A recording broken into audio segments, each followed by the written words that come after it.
Estamos aqui, né, mais um estudo, né, sobre os milagres, os sinais de Jesus no Evangelho de João.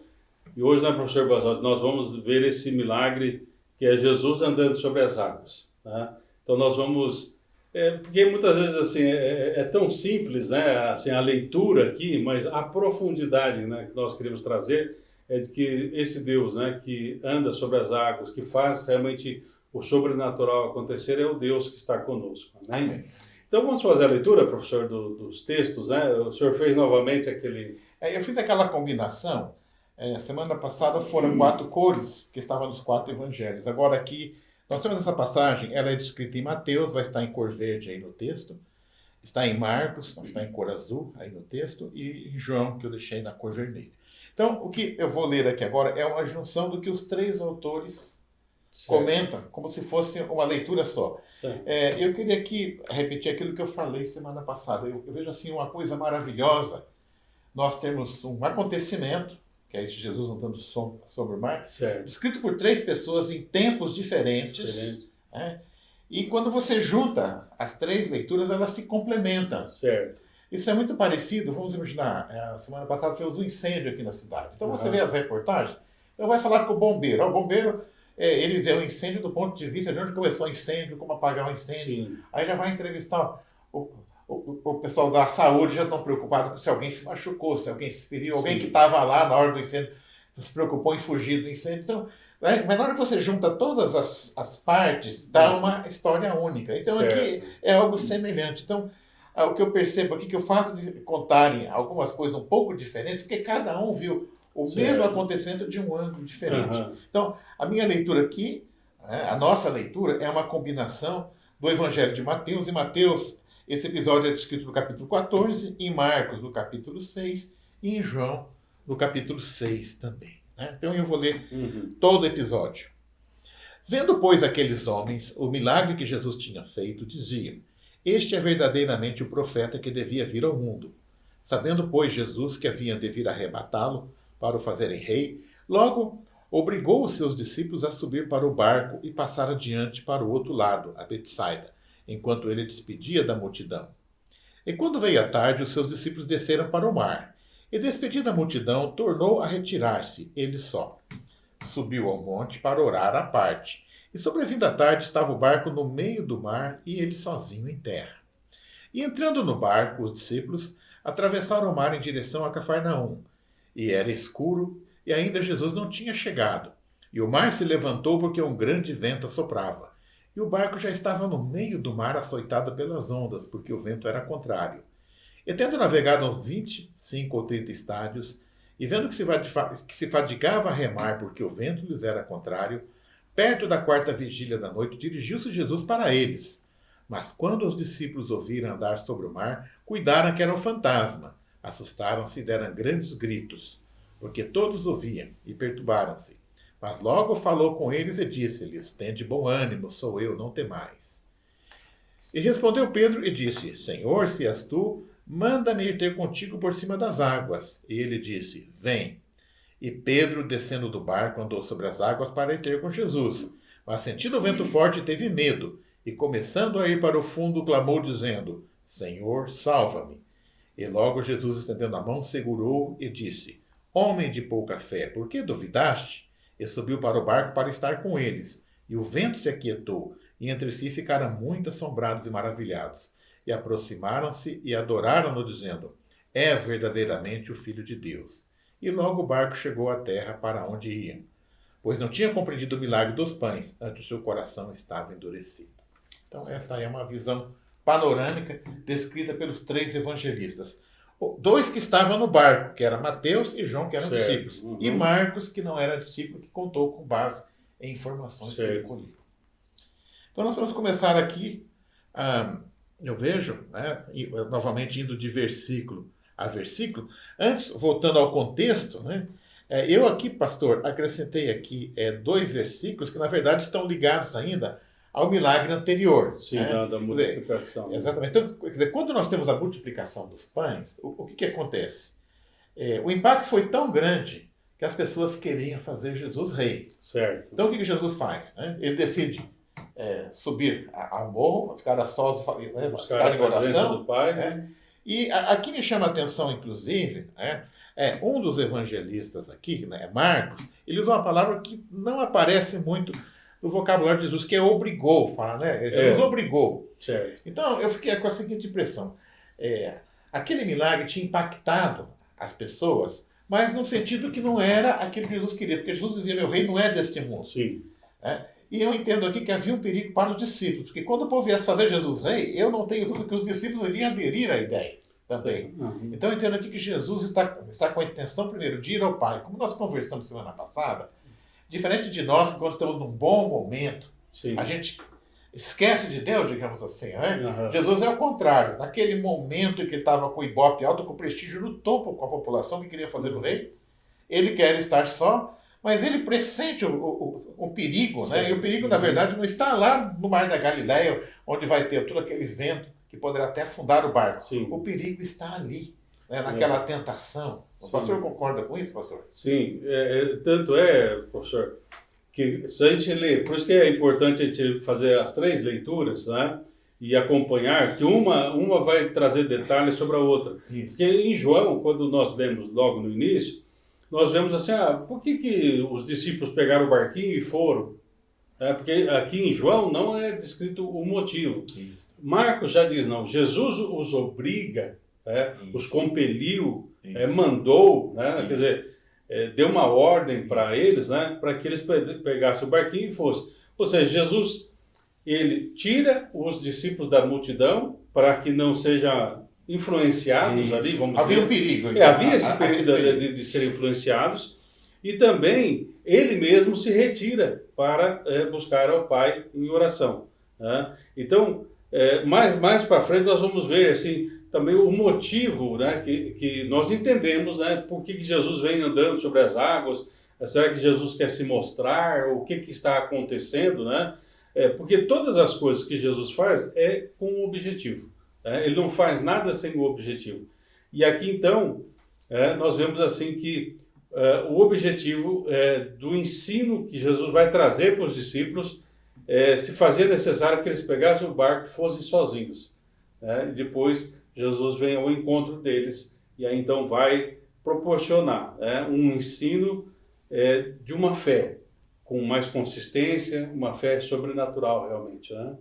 Eu entendo assim que Jesus estava preocupado, mas os discípulos com certeza se agradaram daquela ordem, porque o dia deve ter sido muito cansativo, porque eles tinham chegado naquele dia de manhã daquela missão, né, que eles foram, né, chegaram, aí quando chegaram a multidão o cercou, né, Jesus deve ter trabalhado o dia todo ali fazendo milagres, fazendo pregações, né, nós sabemos como é que é desgastante, pensar que ele empurra, todo mundo quer tocar em Jesus, né. Então, quando chegou o final da tarde, Jesus falou, vocês vão, olha, entra no barco e vão. Eu acredito que eles sentiram até um alívio. Falaram, puxa vida, deixa Jesus aí. Vamos dar uma descansada. Vamos dar uma descansada, né? De repente nós vamos dormir. Do outro lado já ainda vai ter uma comidinha, um lugar tranquilo, né? E falaram, vamos deixar Jesus aí, que Jesus se vira com esse pessoal aí, né?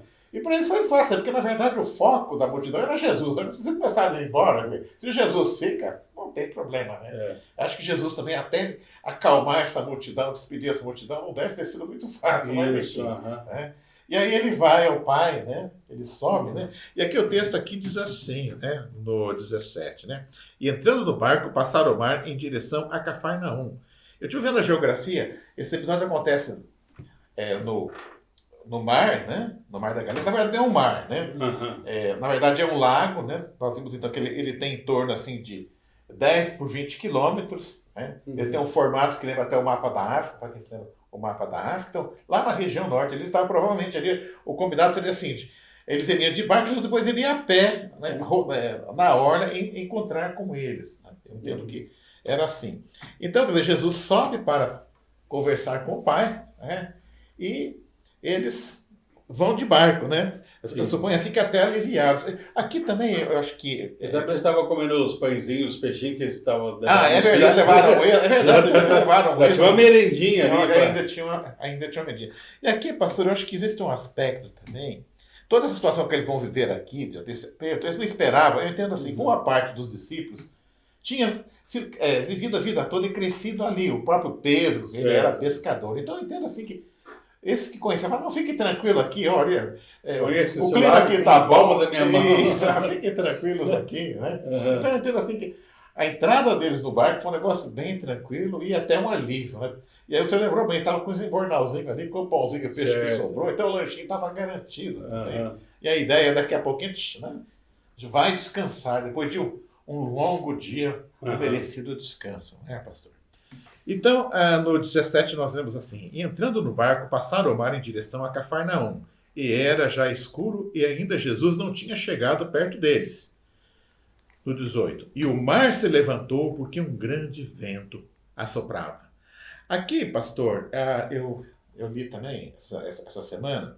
Eu já estive lá, inclusive, né? Uhum.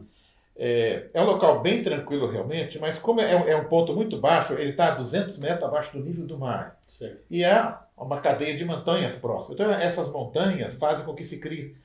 Canaliza aquele vento. Canaliza o vento. Então aquele mar que está tranquilo, de repente ele pode tornar turbulento. E eu vi uma reportagem essa semana, que recentemente, eles tiveram a onda de 2 metros lá. Então, esse vento faz ondas. Né? Porque em lago não é muito usual você ter ondas. Certo. Quem conhece represa tipo aqui, a de Paranapanema, que fica perto, né? Uhum. Você passa lá geralmente, aqui na divisa com o Mato Grosso tem uma grande represa, mas aqui está sempre a água bem tranquila. Mas pelas particularidades desse mar da Galileia, que é um grande lago, né? De vez em quando as águas ficam turbulentas. Então é uma explicação lógica para o que aconteceu aqui também, né? E em um dos textos me dá até a impressão que do alto que Jesus estava era para você ver o barquinho, né? Então, a gente tem que ver, né, professor, que assim, embora fosse um lago, né, mas ele tem são dimensões enormes, né? Isso. 20 eu até anotei aqui, ele tem 13 por 19 quilômetros. São 13 por 19, quer dizer, e também a profundidade, né? Que média de 25 metros. De 25 metros de profundidade. Chega em alguns lugares a 43 metros. Então, quer dizer, é muita água, né? E mesmo assim, professor, alguns amigos, né, que são pescadores, eu não gosto muito de pescar, mas tem alguns pescadores, né? Mas esses não mentem. Não mentem, não, mas eles falam assim que realmente, muitas vezes, mesmo num lago, né, de repente uma mudança de tempo, ou uma virada para chuva, a água começa a realmente fazer aquelas marolinhas, né, aquelas ondinhas, e isso já traz uma certa inquietação, né?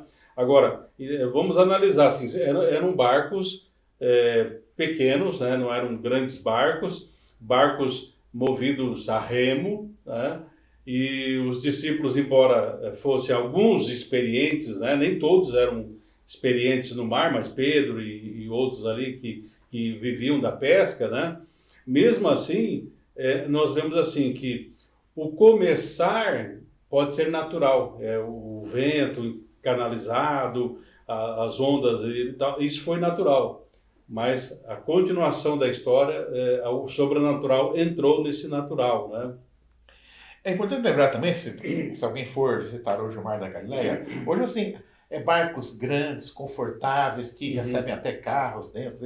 Lembra muito dessas balsas nossas, são barcos. Mas na época as embarcações eram muito precárias, então tem que levar em conta também que na época não havia essas embarcações seguras e grandes como nós temos hoje, eram barquinhos pequenos. E mesmo, vamos dizer assim, né, professor, se caso acontecesse alguma coisa de virar o barco, né, como que teriam, né, que nadar, talvez era 3, 4 quilômetros, né, até chegar na margem, com ventos e profundidade. A água agitada é mais difícil. Então, enfim, se tornou, né, porque assim, aqui fala, ficou escuro, né, já estava escuro, então imagine, o negócio está tudo escuro. Não é como hoje, né, não sei lá, o senhor foi, se de repente a luz das cidades pode talvez iluminar um pouco ali o lago em si, né? Mas naquele tempo não tinha cidades para iluminar ou coisas assim, né? Eu estive lá durante o dia, aliás, um episódio interessante. Eu também estive no Mar Morto, né? Então, no Mar Morto, eu já sabia que flutuava-se na água.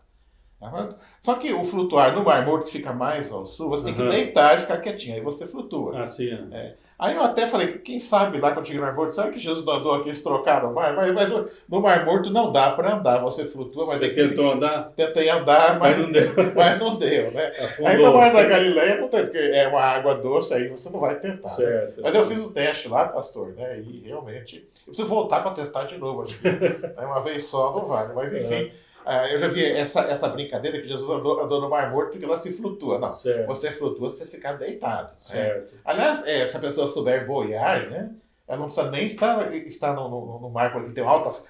A pessoa flutua porque tem muito sal, uma salinidade muito Sim. alta, então a densidade da água é muito alta, facilita você boiar. Sim. Mas algumas pessoas treinadas conseguem boiar até não na água convencional. Certo. Né? Uhum. Então, a outra expressão que nós temos aqui é o tal do caminho. Ele conhece o caminho das pedras. Certo. É uma expressão quando a pessoa está andando sobre as pedras, ela atravessa um rio. Certo. Né? Uhum. Mas aqui não dá para falar em caminho das pedras com um lago que tem 25 metros de profundidade média, em alguns lugares chega até 50 metros. Então ele é muito fundo. Sim. Então aqui não dá para falar que Jesus andou sobre as pedras, como alguns argumentam também. Então ou ele andou sobre as águas ou não andou. Você não tem aqui essas explicações.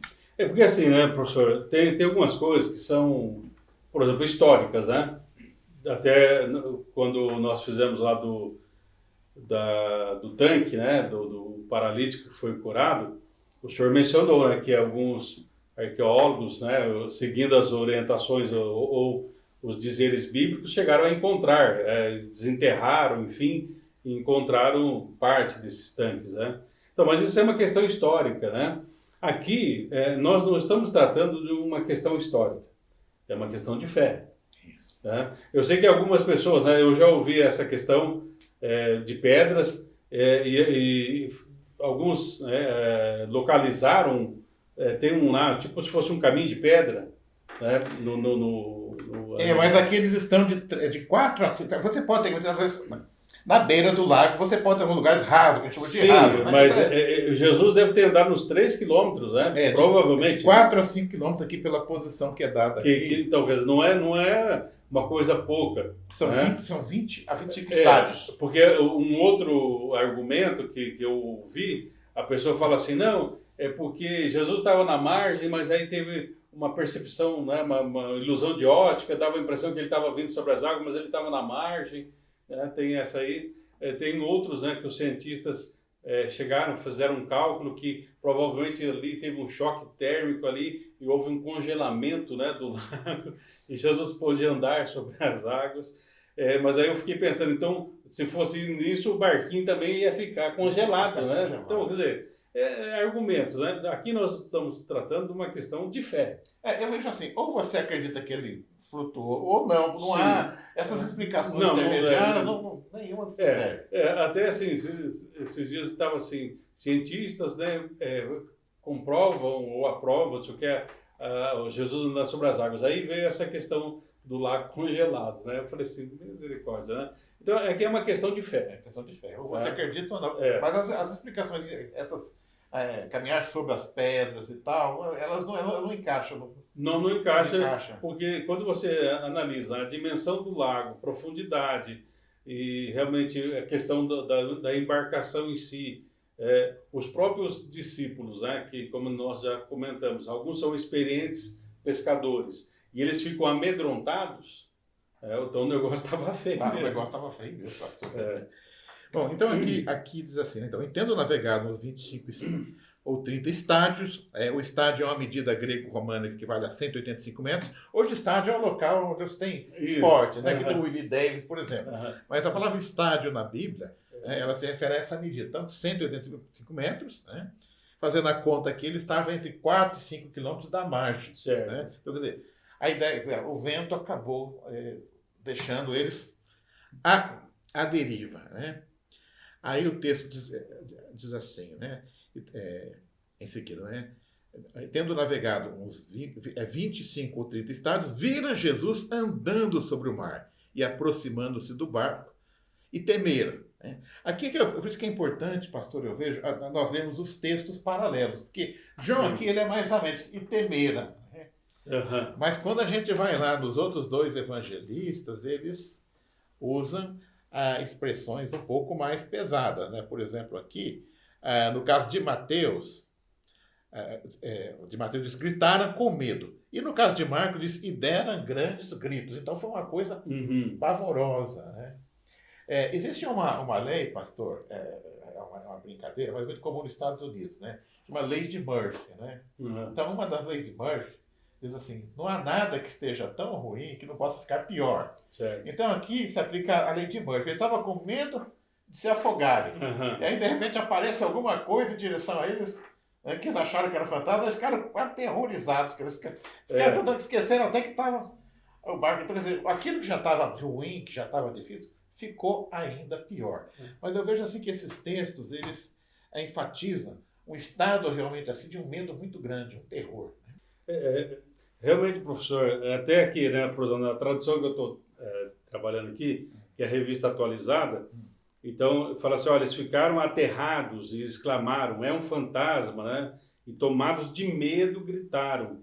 Né? Tanto Mateus quanto Marcos, eles usam essa expressão, né?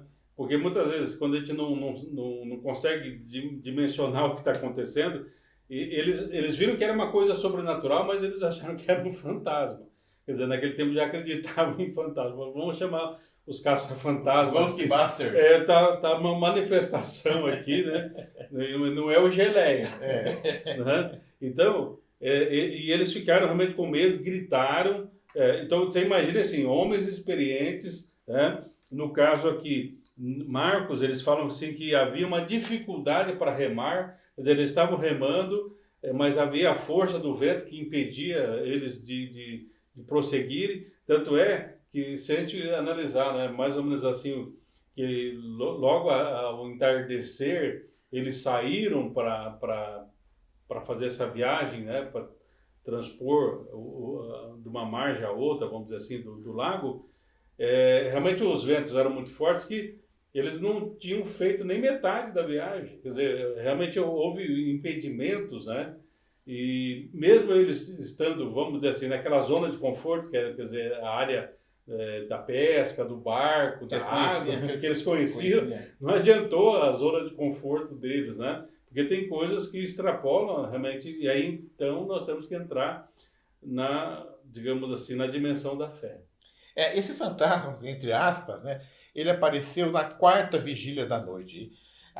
Os judeus contavam a noite, né? A primeira vigília era das 6 da tarde às 9 da noite, né? A segunda vigília das 9 da noite à meia-noite, a terceira vigília da meia-noite às 3 e a quarta vigília das 3 da manhã às 6. Então, se Jesus apareceu na quarta vigília, né? Se nós fizermos as contas, pastor, veja bem, eles saíram ao entardecer. Vamos supor que seja às 6 da tarde. Então, quer dizer, das 6 da tarde até as 3 da manhã, tem se passado 9 horas. 9 horas. Então, eles devem ter ficado à deriva ali umas 8 horas ali, eu suponho. Tentando, né? E não conseguiam avançar, né? Eu imagino assim, o desgaste deles na medida que eles tinham tido um dia cansativo. Estavam assim, loucos para dar uma descansada. Aí entra no barco, achando daqui meia horinha já está do outro lado, né? E de repente, quer dizer, você ficar 9 horas à deriva, e quando a gente está no apoio, sabe que o tempo demora até mais para passar, né? E aí, pastor, ele me pergunta, será que assim, Jesus não foi um pouco sábio? Porque Jesus estava lá, Jesus sabia que ele estava, Jesus sabe de todas as coisas. Será que Jesus não foi um pouco sádico, assim, deixar os coitados ficar ali à deriva tanto tempo? Porque Jesus podia, na hora que começou o vento ali, falar, vento, calma aí, deixa os meninos chegar do outro lado lá, que eles têm que descansar, né? Comer o pãozinho, o peixinho com calma. Mas parece que Jesus deixou a coisa correr, pastor, é isso mesmo? Não, eu creio assim, né, professor, que como Deus trabalha com propósitos, né? Deus tem os seus propósitos, tem suas metas, seus planos, né? Então, uma das coisas aqui, vamos dizer assim, Jesus sempre, ele então faz sinais, né? Então, esse aqui é considerado um sinal, quer dizer, ele tem um objetivo, depois nós vamos ver qual foi esse objetivo, o que aconteceu. Então, provavelmente Jesus falou assim, vou mandá-los, e mandou realmente que eles fossem à frente, quem sabe para eles começarem a conversar entre si, porque quando Jesus está presente é uma coisa, né? Talvez ele se comportasse de uma maneira melhor, enfim, né? Tanto é que num episódio, né, que depois da ressurreição, eles voltam a pescar e Pedro está pescando e provavelmente Pedro está bem à vontade, né, na pescaria, quando ele percebe que é Jesus, né? Ele deve estar lá de uma roupinha mais inapropriada para estar na presença de Jesus, né? E ele fica meio constrangido com isso, né? Então, provavelmente eles estavam muito à vontade e, quem sabe, eles começaram aqui, e esse era o objetivo de Jesus, conversar sobre o que aconteceu na multiplicação dos pães. Que sinal é esse? Será que eles entenderam esse sinal que Jesus fez com a multiplicação dos pães? Então, eu creio assim, que o objetivo de Jesus é vou mandá-los para que eles não entrem na pilha do povo de querer fazer rei. Não é esse o objetivo, né? Eu vou buscar o Pai, né? Continuar dentro da vontade de Deus, tal. E os discípulos precisam crescer, porque Jesus está confiando para eles, né, realmente a pregação do reino. Em Marcos 6,56, pastor, né, diz assim: pois não tinha compreendido o milagre dos pães, antes o seu coração estava endurecido. Então, eu vejo nesse versículo que complementando o que você falou, é a chave do entendimento do propósito. Então, Jesus sempre tem um propósito. Certo. Então, Jesus poderia ter resolvido essa situação muito rapidamente. Ele sabia o que estava acontecendo com os discípulos, né? Até visualmente, né? Não precisava dos poderes que ele tinha, né? Mas ele precisava dar uma lição que os discípulos estavam precisando, os discípulos precisavam passar por aquela situação.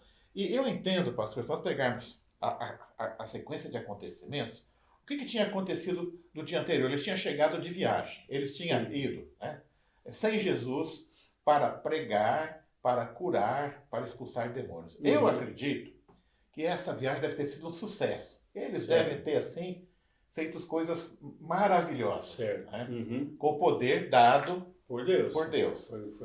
Mas aí eles chegaram e viram Jesus ainda fazer aquela multiplicação dos pães. E o povão todo ali alvoroçado, né? Então eu entendo assim, que eles, erroneamente, né, eles esqueceram de Jesus. Quer dizer, quando as coisas começam a ir bem, a gente esquece quem que está por trás do milagre. Né? E por que fez o milagre? Por que fez o milagre? Porque quando aqui, né, Marcos diz, né, pois não tinha compreendido o milagre dos pães, o coração estava endurecido. Então eu entendo que isso, quer dizer, Jesus, quando o Ibope estava alto, subiu conversar com o Pai. Né? Essa deve ser a nossa natureza. Sim. Mas os discípulos, quer dizer, talvez no barco ali, né, eles estavam ali, olha, contando ainda, olha, eu expulsei um demônio, não, eu curei um leproso aqui, eu tenho, sabe, até ressuscitou morto. Quer dizer, então eles estão naquela, né, daqui a pouquinho começa a ventania, né, pastor? E aí a coisa fica difícil. Eu até fico pensando, pastor, isso será que não teria uma correlação com muitas vezes a nossa vida? A gente está no nosso dia a dia aqui, né, e a coisa está indo tão bem, que a gente tira até férias de Deus. Não precisa mais nem orar, ler a Bíblia. Está tão bem, estamos de férias de Deus também. Né? Aí, de repente, vem uma tempestade. Né, uma ventania, e aí a gente fica à deriva. Né? Então, será que muitas vezes na nossa vida nós passamos por alguns apertos, porque Deus está querendo nos ensinar alguma coisa? Pastor? Não, com certeza. E aí, professor, aí nós vamos para o barquinho de Deus. Né? Com Deus, no barquinho, com Deus. Nós vamos para o barquinho. Não, mas muitas vezes, né, no barco nós não percebemos a presença do Senhor. Porque há um outro episódio que também tem uma tempestade e Jesus está no barco. Está no barco, isso. Mas eles ficam tão medrosos e inconformados que eles vão acordar Jesus. Eu fico pensando que, se você analisar os evangelhos, são poucos os momentos onde Jesus está descansando. Né? E um dos momentos que ele está descansando, eles vão lá e acordam Jesus. Ô Jesus, acorda aí, socorre nós, né, tal. Né? Aqui não. Mas por que Jesus, né, queria... Primeiro isso aí. Será que eles entenderam aquele milagre da multiplicação dos pães como a multidão? Ou seja, por que Jesus não se tornou já rei? Né? Aí eu ia ser ministro disso, ou você ia ser ministro daquilo. Poxa, esse era o momento, né? Nós ganhamos o coração do povo. Né? Então, momento político. Não, esse era um momento estratégico. Né? Até eu já usei essa expressão, né? Tem pessoas que falam assim, é um momento ímpar. Ou seja, não vai acontecer mais. O bonde passa uma vez só. Né? Mas aqui não. Né? Então Jesus está dizendo assim, olha, vocês têm que pensar de uma maneira diferente. O que me chama a atenção nesta passagem, pastor, eu vejo assim, esse foi o momento em que o discípulo estava num estado de baixa espiritualidade. Assim, estava muito baixo. Por quê? com todo aquele desespero, eles cometem um erro que eu considero muito grave. É fácil hoje a gente contar a história, não estava no barco, né? Hoje é fácil contar. Sim. Mas, quer dizer, eles estavam lá lutando contra as ondas. Tudo bem, tem seus méritos. Mas em nenhum momento, em nenhum desses 3 evangelistas, eu vejo qualquer sinal de que eles se lembraram de Jesus. Eles estão tentando sair da tempestade, mas o maior erro deles para mim aqui é que eles estão tentando fazer tudo do modo deles. Certo. Uhum. Então eu vejo assim, e aqui eu vejo assim que Jesus ele é tão misericordioso que mesmo sem ser chamado, Uhum. né, esse é o nosso Deus, né? Certo. Né? Quer dizer, ele toma a iniciativa, né? Aqui eu vejo a questão da graça preveniente novamente. Os discípulos estão incapacitados de pedir o socorro para aquele que dá o socorro realmente, que é o nosso Deus, né? Uhum. Mas Jesus toma a iniciativa e vai em direção a eles, né? E ainda é até mal recebido no sentido de que, né? Eu imagino que se fosse hoje e tivesse uma árvore, né, os caras vão dar uns tiros. Ele foi até... Quer dizer, eles podiam ter pensado, poxa, deve ser Jesus que vem aí. Jesus não salva, ele veio nos salvar. Mas nem isso eles pensaram. Pensaram era uma coisa ruim. Talvez assim, ó, né, o negócio está tão sério, nós vamos talvez morrer, enfim, não tem mais jeito, né? Porque assim, eles estão cansados, né? Já estão... Há 9 horas a deriva. A deriva, já estão vindo, né, dessa missão. O dia inteiro lá com o povão lá, e distribui pão e come pão e Jesus vai falando e tal, né? Chega um momento que eles estão cansados. Mas uma das coisas, sabe, professor, que me chama a atenção aqui, é uma palavra que um dia um pastor, né, ele conta, né, no seu livro que ele foi visitar um presidiário, tá? E quando ele chegou lá no presídio, entrou num dos pavilhões lá, enfim, quando ele estava chegando assim, né, perto de uma cela, as celas estavam abertas, né, porque era dia de visitação e tal. Aí uma pessoa logo já falou assim: não vem não, pastor, porque eu não acredito em Deus, tá? E eu achei interessante, então, aquele pastor, ele usa uma expressão assim, falou assim: não tem problema você não acreditar em Deus, tá? O problema é quando Deus não mais acreditar em você. Esse aí vai ser o grande problema, né? Então, aqui, os discípulos realmente não estavam vendo Jesus, não clamaram para Jesus, mas embora Jesus estivesse buscando o Pai, né, Jesus demonstra bem claro, né, o princípio que ele mesmo nos ensinou: orai e vigiai. Ou seja, eu creio que um olho dele estava olhando para o Pai, em comunhão com o Pai, mas um estava cuidando dos discípulos. Com certeza. Né? Então, o que nós temos que entender isso é que Deus, os olhos do Senhor passam por sobre a terra, diz isso a palavra de Deus, e afirma isso, que os olhos dele correm por todo lugar. Então, os olhos do Senhor estavam ali naquele barquinho, embora os olhos dos discípulos não estavam voltados para o Senhor, mas os olhos do Senhor estavam voltados para ele, né? Então, em nenhum momento eles estavam sozinhos e desamparados, né? Davi, em muitos momentos, ele fala assim: eu sou pobre e necessitado, porém o Senhor cuida de mim. E quando Davi fala isso, ele é rei, né? Mas ele fala: eu sou pobre, quer dizer, eu dependo de Deus, eu dependo da graça de Deus, né? E aqui então vem isso, né? Que sempre o Senhor vem ao nosso encontro. Ele sempre nos dá uma oportunidade. Essa graça... Ele toma a iniciativa é dele. Isso, e essa graça preveniente, essa graça de Deus vai trabalhando, e Jesus sempre, então, possibilita para nós. E o objetivo, então, de Jesus é assim: olha, vocês precisam amolecer esse coração de vocês. Vocês têm que começar a pensar espiritualmente, começar a buscar as coisas que são do alto, começar a pensar nas coisas que são do alto.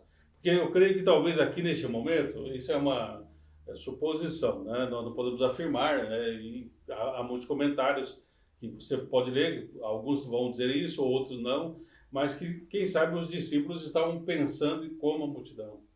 Perdemos uma grande oportunidade de tornar Jesus rei, de libertar a nossa nação, voltarmos a ser uma nação assim, ou assado, ou frito, sei lá, né? Mas aí Jesus vem falar: não, o meu reino não é deste mundo.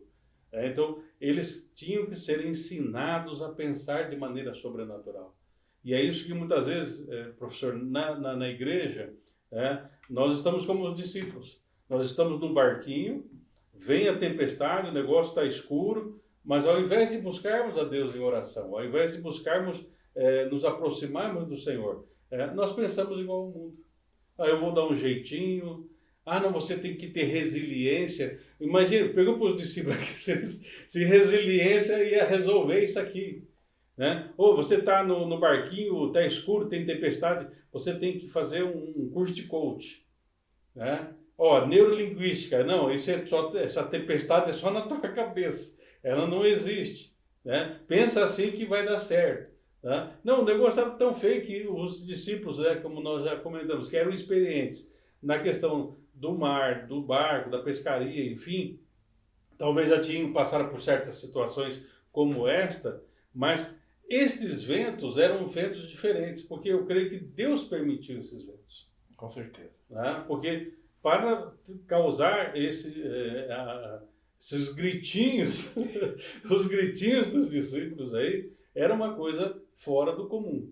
Né? Então nós temos que estar atentos, né, àquilo que muitas vezes acontece ou está acontecendo em nossas vidas, mas sempre percebendo uma coisa: Jesus está olhando para nós. Tem uma música que eu cantava quando eu era criança, assim, com Cristo no barco, tudo vai, tudo bem, né? Isso. Tudo bem. Então, e passo temporal. E passo temporal. A ventania também. E com ele no barco. Com né? ele no barco. Então, por isso assim, a nossa vida é estar em Cristo, com Cristo, por Cristo. Né? Então, até hoje comentamos, né, aí numa reunião, que assim, nós temos que andar no Espírito, pensar no Espírito, viver no Espírito. Toda a vida cristã é uma vida espiritual. Né? Por isso que Paulo fala assim, quer você coma, quer você beba, quer que você faça qualquer outra coisa, faça para a glória de Deus. Né? O grande problema, professor, é que nós dividimos a vida, né, no sagrado e no profano. Né? Aí isso é de Deus, isso não é de Deus. Então, na vida do cristão, tudo tem que ser de Deus. O nosso tempo, o nosso dinheiro, os nossos relacionamentos, Deus tem que estar presente neles. Ele tem que estar no barco da nossa família, no barco da nossa vida, no barco do nosso emprego, enfim, em todas as áreas Cristo tem que se fazer presente. Né? Então, pastor, e aqui também tem aquela parte relativa a Pedro que só o Evangelho de Mateus fala. Eu acho bacana aqui o que Pedro diz, né? Senhor, se és tu, manda-me ter contigo em cima das águas. E vem. Todo mundo conhece essa passagem, que o Pedrão desce na água, como vai tudo bem, por cima daqui a pouco diz assim, né? E Pedro descendo do barco andou sobre as águas para ir ter com Jesus. Mas sentindo o vento forte, teve medo. E começando a ir para o fundo, clamou, dizendo, Senhor, salve. Aqui sim, eu vejo que ele já tem uma atitude melhor em relação aos discípulos. Eu vejo assim, pastor, Pedro é um personagem bíblico muito injustiçado. Às vezes ele passa uns vexames como aqui, mas ele é diferenciado. Quer dizer, ele pelo menos foi aquele que saiu do barco, pelo menos ele coragem. Ele teve coragem de sair do barco. Coragem de sair do barco. E depois ele fez uma coisa que não tinha feito até então, pedindo ajuda para Jesus. Porque Jesus vai dizer aqui que a fé dele é fraca, homem de pouca fé. Mas ainda melhor que a dos discípulos, porque nem do barco saíram. Então, eu vejo aqui que nesse episódio já mostra a figura de Pedro como alguém que se diferenciava. Sim. Ele dá os fora dele, ele dá os deixa. Mas eu gosto do Pedro. Mas que ele andou um pouco sobre as águas, ele andou. Ele andou. Ele teve esse gostinho. Ele pode dizer assim, eu andei um pouco. Isso. Pelo menos eu tive a coragem de sair do barco e fui ao encontro de Jesus. Porque muitas vezes é assim, né, professor? Para a gente sair do barco é complicado. Né? Complicado. Porque a gente tem que acreditar em Jesus. E aí uma coisa que me chamou a atenção aqui, que é assim, Jesus ele tem todo o domínio, né, sobre ali a natureza, sobre a lei da gravidade, enfim, que ele não afunda, e além de ele não afundar, porque para ele puxar, ele teve que se firmar, né, firmar os seus pés, né, ter uma firmeza para trazer Pedro de volta. Né? Então, pressupõe aqui realmente um grande milagre. Né? E outra coisa, como a gente comentou, alguns falam, né, que Jesus talvez estava na margem. Então o milagre foi maior, porque Pedro está se afogando lá em 10 centímetros de água, em meio metro de água. Quer dizer, é muito mais sério esse milagre, né, no sentido assim, de que Jesus ele tem o domínio realmente das águas ali. O senhor lembrou agora de algo que nós estamos repetindo em todos esses encontros. João, inspirado pelo Espírito Santo, escolheu 7 milagres. Sim. E aqui nesse milagre nós temos particularidades que levaram à escolha desse milagre. Como o senhor bem falou aqui, Andar sobre as águas, quer dizer, isso vai contra a lei da gravidade. Cessar os ventos mostra o domínio sobre a natureza. Sim. Então, o que nós temos aqui é mais um aspecto daquilo que João explora no seu evangelho, que é nós vermos o Jesus Deus. Sim. Né? Ao Jesus que caminha sobre as águas e que acalma os ventos, é o que? É aquele que tem também o poder sobre a natureza. Sim. Né? Então, mais uma marca de Jesus. E mais uma vez aqui os olhos de águia, como o senhor bem falou. Ele está olhando com o olho aqui para o Pai e um olho lá, está lá no morro, está vendo os 360 graus. Então ele sabe da necessidade. Uma coisa que eu acho bacana de Jesus é que ele sabe o momento certo de chegar. Então, quem está no barco e está desesperado... Jesus está atrasado. Está atrasado, já tem vindo há muito tempo. Uhum. Mas Jesus ele só vai realmente interferir, né, naquele momento que ele entende que já há um treinamento, um aprendizado suficiente. Alguma coisa no coração deles já havia mudado e eles talvez começaram a, quem sabe, né? Aqui não diz, né, professor, e até o senhor fez um comentário, mas quem sabe aqui, em algum momento interiormente, eles falando: Jesus, onde o senhor está, Jesus? Isso. Né? Socorre-nos, ajuda nós, Jesus. Né? Em algum momento, mas assim, a ideia é assim, Jesus ele vem na hora certa. Né? Ele não adianta nem atrasa, ele vem no momento. Por isso que o escritor de Hebreus fala assim: socorro bem presente no dia da angústia. Né? E aí ele vai falar do momento oportuno. Jesus vem no momento oportuno. Né? Eu procurei aqui no mas um dos dois evangelistas, que eu não sei se é Mateus ou Marcos, que diz assim, quando Jesus entra no barco e acalma os ventos, e o adoraram. No caso é Mateus. Mateus, né? Isso. Os que estavam no barco o adoraram, dizendo: verdadeiramente és filho de Deus. Então, veja, nós temos que ver, porque a ideia é assim, muitas vezes a gente dá muito ênfase, né, para o mal, para a maldade, ou para situações difíceis, mas o resultado disso, né? O resultado é que realmente eles, primeiro, adoraram. Então, adorará somente o Senhor teu Deus. Né? Esse era o mandamento, para não adorar mais ninguém. Ao momento que eles estão adorando Jesus, eles estão dizendo: Ele é o Filho de Deus, Ele é Deus, Ele é o Messias, Ele é o Salvador. É aí que está o efeito do milagre, né? Sempre tem um propósito. Isso, não, e aqui é a edificação dos discípulos, trazer de volta... Porque, assim, tempestades teriam outras. Né? Então, porque muitas vezes, assim, o que nós temos que ver, porque muitas vezes eu estou passando por uma situação, e até alguns livros, né, comentários, falam assim, que Deus não te livra da fornalha, mas Deus nos livra na fornalha. Tá? Porque assim, se eu tiver a percepção de um Deus que me livra na fornalha, um Deus que me livra na tempestade, não importa a tempestade que vier, eu sempre vou ter essa percepção: Jesus está comigo, Deus está comigo. Tá? E há uma frase que eu gosto muito, e eu tenho isso há alguns anos, que é um cartãozinho, né, que me veio às mãos, que fala assim: se eu acreditar que Deus está comigo, nunca estarei sozinho. Amém. E realmente, por exemplo, tem um teólogo chamado Sproul, R.C. Sproul, e ele brincava muito assim com seus seminaristas, né? Ele era professor de seminário, né? E um dia ele estava falando sobre oração, e aí então eles foram ter um momento de oração, e ele falou assim: vou estar avaliando aí como que vocês oram, né? Tudo. Aí um aluno, né, começou a orar assim, e falou assim: Jesus vem estar conosco. Aí ele falou: pode parar. Essa oração é de incredulidade, porque Jesus já está conosco. Se você fala Jesus vem estar conosco, é porque você não está acreditando que Ele está presente nesse momento.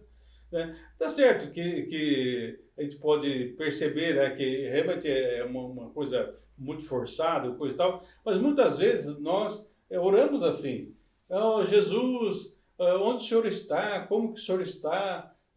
Por que o Senhor não está me vendo? O Senhor não me ama? Ou seja, muitas vezes nós ficamos olhando mais para a tempestade, e alguns autores falam assim que o problema de Pedro foi esse: ele afundou porque ele começou a reparar na força do vento, ali, quem sabe... Tirou os olhos de Jesus. né? Lá em Hebreus fala, olhando para Jesus, que é o autor e consumador da vossa fé. Paulo, quando fala para os Gálatas, ele fala assim, quem vos fascinou? É porque eles deixaram de olhar para Jesus.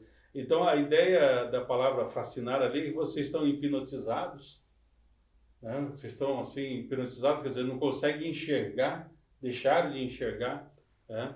Então, por isso que Jesus ele é a luz, né? Ele é a luz que veio para iluminar, tirar essas trevas. E quando nós olhamos para Jesus, ele no barco, mesmo no barco, ele pode fazer muito mais do que nós pedimos, pensamos, né, do que imaginamos. Pastor, mais uma vez eu aprendi muito com esse milagre. Uhum.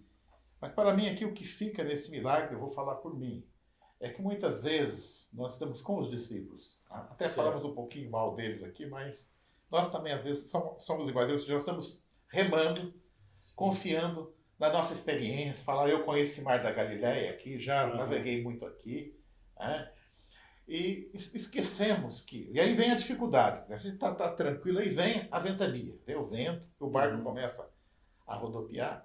E aí nós cometemos um erro muito grande, que é esquecer que quem tem a solução para nós sairmos daquela situação é o nosso Deus. Certo. Né? Uhum. Eu vejo que nós vivemos hoje uma época de uma crise que chegou e que nos pegou como essa ventania pegou os discípulos. Estava tudo tranquilo, todo mundo com seus planos, começo de ano, né?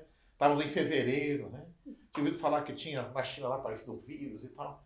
De repente o problema ele foi crescendo como se fosse assim um vento que fosse crescendo, né? Uhum. E eu pergunto hoje, né, para quem está nos ouvindo, onde está a sua confiança? Quem sabe está na cloroquina, na azitromicina, na vacina que está chegando aí. Tudo isso é bem-vindo, vamos dizer que somos contra. Com certeza. Mas a solução para os nossos problemas não está na vacina A, na vacina B, né? No antiviral A, antiviral B. Isso tudo é bem-vindo, é importante. Certo. Mas a solução dos nossos problemas só serão alcançadas quando nós depositarmos, né, no altar de Deus todas as nossas preocupações, todas as nossas angústias, porque só Ele tem o poder de acalmar a tempestade. E lembrando aquela música que eu cantava quando eu era criança na igreja, né? Com Cristo no barco, tudo vai muito bem. Certo. Mas, professor, o que nós temos que ver aqui, que o grande milagre não foi simplesmente Jesus andar sobre as águas, entrar no barco, parar, né, os ventos, acalmar aquela água, porque logo em seguida fala, e logo chegaram no lugar. Ou seja, então Jesus acalmou as águas. Quer dizer, aquela agitação da água acabou e eles conseguiram ter forças de remar e chegar até lá, né?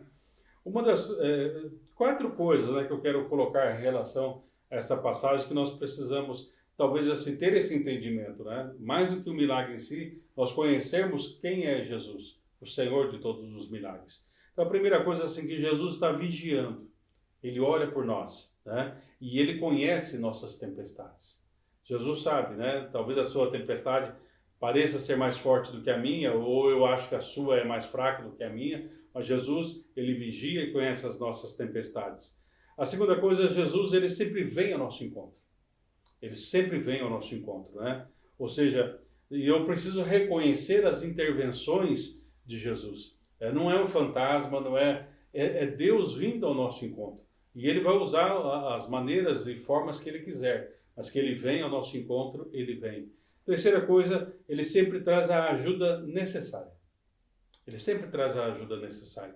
E a ajuda necessária ali foi, primeira coisa, fazer brotar uma fé dinâmica, uma fé mais consistente. Quando ele fala para Pedro, homem de pouca fé, não é questão de quantidade, mas de consistência. É uma fé mais dinâmica. Então Jesus ele sempre traz a ajuda necessária, né? E não se esqueça disso, que a dúvida só nos faz afundar. E a quarta coisa, professor, Jesus nos traz para o porto seguro. Ou seja, Jesus nos ajuda a terminar a nossa jornada. Amém. Ou seja, tempestades não vão nos impedir se nós fixarmos os nossos olhos em Jesus. Eu falo assim, não adianta ter resiliência, né? Hoje o mundo fala muito sobre isso. Você tem que ser resiliente, tem que ser forte e tal. Não, seja dependente de Deus. Sendo um homem e uma mulher, uma família dependente de Deus. com certeza, temporais virão, mas também vão passar. As ondas não irão nos ver naufragar, as ondas não irão realmente, podemos até dar uns gritinhos, mas nós não iremos ser sufocados por essas ondas de medo e de pavor, porque Jesus está conosco. Ele sempre vem ao nosso encontro. Amém.